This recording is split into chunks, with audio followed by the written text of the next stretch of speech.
Hello dear. तो देश के सबसे बड़े संस्थान एम्स में नॉर्सेट का जो कि आपको नर्सिंग ऑफिसर बनाता है उसका जो है फॉर्म आ चुका है और एक दो नहीं बल्कि 3000 के आसपास सीटें हैं।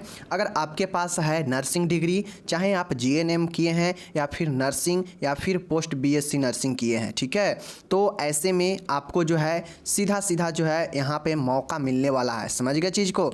चलिए तो यहाँ पे आप सभी को मैं बताऊँगा कि आपको जो है कैसे क्या एग्ज़ाम होगा, कितना कब एग्ज़ाम होगा, फॉर्म चार्जेज कितना है, कितना सैलरी मिलेगा। तो सबसे पहले मैं आपको यहाँ पे बताना चाहता हूँ कि हमारे देश में जितने भी एम्स है सब में नर्सिंग ऑफिसर का जो है पोस्ट हर एक साल निकलता है। अगर आप भी ख्वाब लिए हैं कि हम एम्स में नौकरी करें और एक बड़ा सैलरी महीने के पाए नर्सिंग कोर्स के तहत और जो है मेरा जो रुतबा हो अदर किसी डॉक्टर के समान ही हो, तो आप ये नर्सिंग ऑफिसर में जॉब कर सकते हैं, इसका तैयारी कर सकते हैं, ठीक है। फिलहाल ये नॉर्सेट का चौथा ये रजिस्ट्रेशन आया है जिसका एग्ज़ाम जून में है। समझ गए ना। अगर ये आप पास करते हैं तो आपको जो है नर्सिंग ऑफिसर एम्स में जितने भी एम्स है आपको चूज करने के लिए आएगा कि आप कौन से एम्स को चूज करते हैं। तो बाद की बातें हैं, अभी एग्ज़ाम के रजिस्ट्रेशन चालू हो चुका है, ठीक है।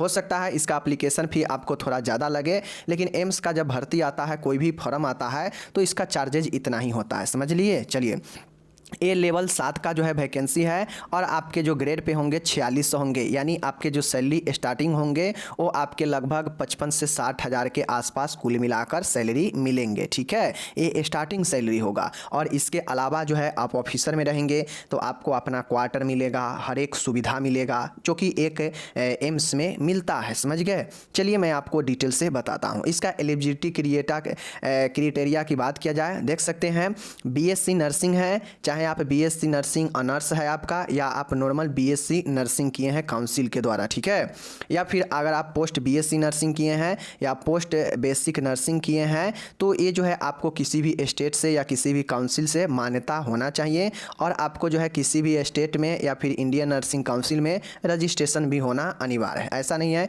कि यह जो है किसी एक स्टेट के मांग रहा है, चूँकि यह एम्स पूरे केंद्र लेवल पर निकालती है तो यहाँ पे आप लोग को जो है यहाँ पे मौका है किसी भी स्टेट के हैं तो। समझ गए। चलिए, ये तो हो गया बीएससी नर्सिंग वाले का। एक चीज़ समझ लीजिए, बीएससी नर्सिंग हो या पोस्ट बीएससी नर्सिंग हो उनको जो है कोई एक्सपीरियंस नहीं मांगा जाता है, डायरेक्ट वो फॉर्म भर सकते हैं, ठीक है। जो जीएनएम जिनको मांगा जाता है तो उनको कम से कम 2 साल का एक्सपीरियंस 50 बेड के हॉस्पिटल में। समझ गए, किसके 50 बेड के हॉस्पिटल में। और ये जो एक्सपीरियंस होना चाहिए स्टेट गवर्नमेंट या फिर पब्लिक सेक्टर के जो हॉस्पिटल होते हैं पीएसयू, उसमें जो है 50 बेड के हॉस्पिटल के आपको एक्सपीरियंस 2 साल का मांगता है जीएनएम वाले के लिए। समझ गए। क्योंकि जीएनएम डिप्लोमा है तो नर्सिंग ऑफिसर के लिए इसके लिए जो है आपको एक्सपीरियंस मांगा जाता है। समझ गए चीज़ को। चलिए, उसके बाद बात कर लीजिए यहाँ पे आप लोग के फॉर्म चार्जेज कितना है। तो देखिए, जो जनरल और ओबीसी कैटेगरी के हैं उनको 3000 रुपये फ़ी देना पड़ेगा, ठीक है। और जो एससी एसटी या फिर ईडब्ल्यूएस के हैं उनको 2400 रुपये देने पड़ेंगे। समझ गए। तो ये एप्लीकेशन फ़ी हो गया। समझ लीजिए, हर एक फॉर्म के तुलना में बहुत ज़्यादा इसका फ़ी रहता है। ऐसा नहीं है कि इस बार है, हमेशा से इसका फ़ी या किसी भी डिपार्टमेंट में एम्स में फॉर्म आती है तो वहाँ पे इतना जो है आपको फ़ी रहता ही है 302400, ठीक है। चलिए, ये सारा चीज़ें आप लोग जान लिए। चलिए, अब मैं यहाँ पे आप लोगों को मैं एक चीज़ बताता हूँ, बहुत शानदार है। चलिए, मैं यहाँ पे ये जो आपके ऑनलाइन जो फॉर्म है ये कब से कब तक इसका अप्लाई होने वाला है, 12/4 से लेकर और 5/5 तक। समझ गए ना। यानी फॉर्म अप्लाई आपका शुरू है ऑनलाइन मोड में, जो कि आपके 12/4 से शुरू है और यह मई में 5 तारीख तक चलने वाला है। यानी 5/5 तक फॉर्म जो है शाम के 5 बजे तक ही अप्लाई कर सकते हैं। इस चीज़ को समझ लिए। चलिए, अब मैं यहाँ पे एक चीज़ आप लोग को बताता हूँ। ये जो है इसमें आपको अगर कुछ भी करेक्शन करना है, करेक्शन करने के लिए जो है आपको 6 से 8 तक जो है डेट दिया जाएगा। 5 तक तो लास्ट फॉर्म का डेट है। अगर आपको लगता है कोई चीज़ दिक्कत है, गलत है और आपको इसको करेक्शन करना है तो 6 से 8 तक करेक्शन का डेट देगा। समझ गए चीज़ को। चलिए, तो ये चीज़ें आपका हो गया। देखिए एक चीज़ यहाँ पे कह रहा है कि यहाँ पे जो है आपको थंब का इंप्रेशन, समझ गए, सिग्नेचर और फोटो अच्छे से जो है अपलोड करना है, जो कि आपको जब फॉर्म भरेंगे तो वहाँ पे इंस्ट्रक्शन में दिया रहता है। ठीक है, तो ये चीज़ें हैं आप लोग को, समझ गए ना। और अगर देखिए एम्स का जो पहला जो स्क्रूटिंग होता है एप्लीकेशन का, बहुत तगड़ा होता है। आप कितना भी 3024 रुपये लगाए हैं, अगर थोड़ा भी प्रॉब्लम होगा तो आपको रिजेक्ट कर देगा। तो ये जो है अच्छे से करना है। ठीक है, फोटो, सिग्नेचर और थंब, ये सब समझ गए चीज़ को। चलिए, और यहाँ पे एक चीज़ आप लोग देख लीजिए, यहीं पे एग्ज़ाम का डेट भी दे दिया गया है कि कब एग्ज़ाम होंगे। तो आपका जो CBT जो मोड में जो एग्ज़ाम होगा वो आपका 3 जून को होगा, समझ गए ना। सैटरडे दिन पड़ता है, इस दिन आपको 3 तारीख को जो है इसका एग्ज़ाम होगा, समझ गए चीज़ को। तो ये जो है आपको ध्यान में रखना पड़ेगा, समझ गए। तो इस चीज़ को जो है आप लोग देख लीजिए कि आज से अगर आप फॉर्म भरते हैं तो तैयारी में लग जाना है। अप्रैल चल रहा है, मई आएगा और उसके बाद जून आएगा, ज़्यादा समय आपके पास नहीं है, बस तैयारी में लग जाना है फॉर्म भरते ही। चीज़ को समझ गए, अगर आपको नर्सिंग ऑफिसर बनना है एम्स जैसे संस्थान में तो। ओके, चलिए बात किया जाए यहाँ पे एज का कि एज कितने से कितने तक अप्लाई कर सकते हैं। तो इसका जो एज होता है वह 18 से 30 तक होता है, समझ गए ना। 18 से 30 तक ये जो फॉर्म है 18 से 30 तक ही भर सकते हैं, इसके बाद जो है आप इसमें नहीं डाल सकते हैं। तो इस चीज़ को जो है सबसे बड़ी समझना पड़ेगा। उसके बाद जो लोग को जो है छूट मिलता है एज में, तो वो तो छूट मिलेगा ही। मैं यहाँ पे अनरिजर्व का बता रहा हूँ कि 18 से 30 जो है रखा गया है, समझ गए। बाकी जो लोग को छूट मिलता होगा एज में तो उनको जो है मिलेगा ही जितना मिलता होगा, समझ गए।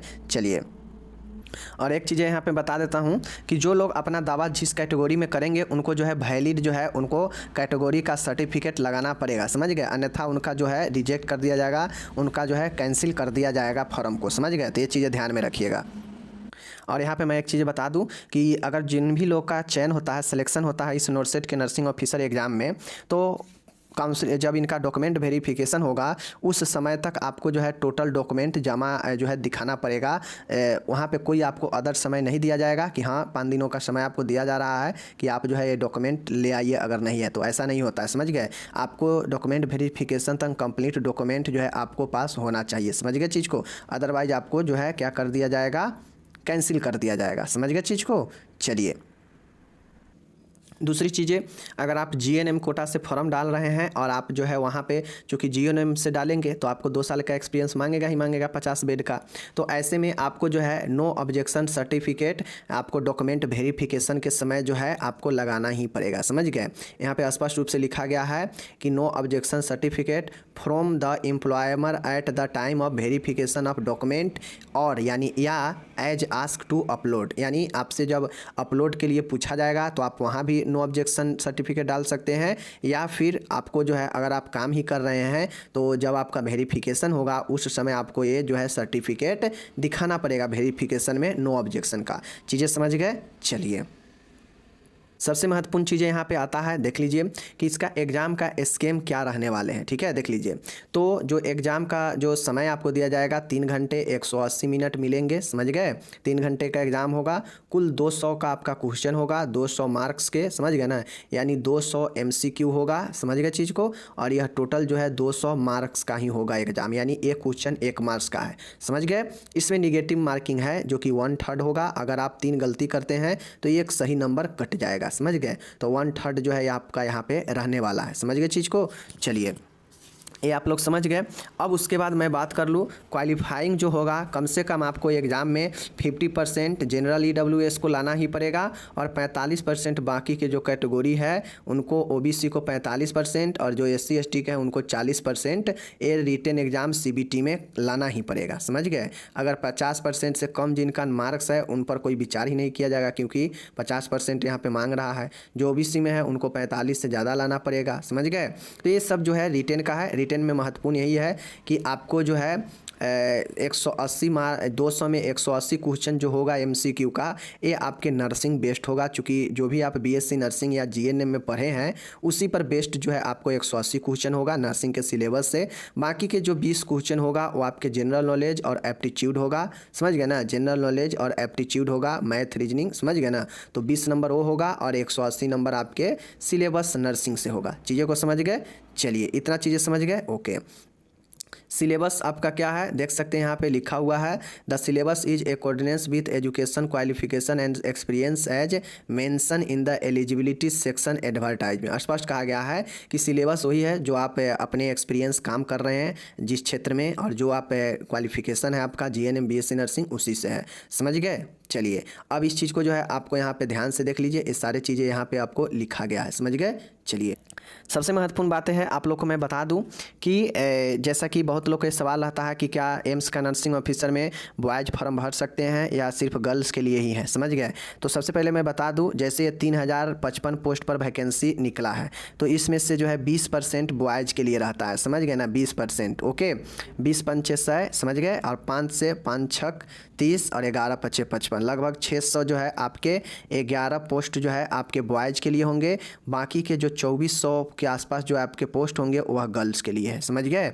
तो ये चीज़ें समझ लीजिए कि 20% बॉयज़ को और आप 20% बॉयज़ को और 80% सीट जो है गर्ल्स के लिए है। समझ गए चीज़ को। तो और यह कुल मिलाकर वैकेंसी कितना है, 3055 का है। तो इस चीज़ को आप लोग को ध्यान देना है। समझ गए। तो बॉयज़ के लिए भी 600 कुछ पोस्ट है, बहुत बड़ा पोस्ट है, और गर्ल्स के लिए तो लगभग 2400 पोस्ट है, तो बहुत ही ज़्यादा पोस्ट है। समझ गए चीज़ को। बाकी जो पढ़ने वाले होंगे, जो नर्सिंग के कोर्स अपना अच्छे से मेहनत से किए होंगे, उनके लिए यह नर्सिंग बिल्कुल आसान है जॉब पाना, क्योंकि एक सीमित सिलेबस है नर्सिंग का, और उसको मात्र पढ़ने से ही जो है आपके 180 क्वेश्चन बनेंगे, और 20 क्वेश्चन में से कुछ क्वेश्चन भी अगर बना देंगे जनरल नॉलेज का, एप्टीट्यूड का, तो आपका सिलेक्शन हो जाएगा। ठीक है। बाकी जो लोग अगर पढ़ने वाले हैं वो फॉर्म ज़रूर भरिए। बाकी हम मिलते हैं अगले वीडियो में, तब तक धन्यवाद, टेक केयर, बाय बाय।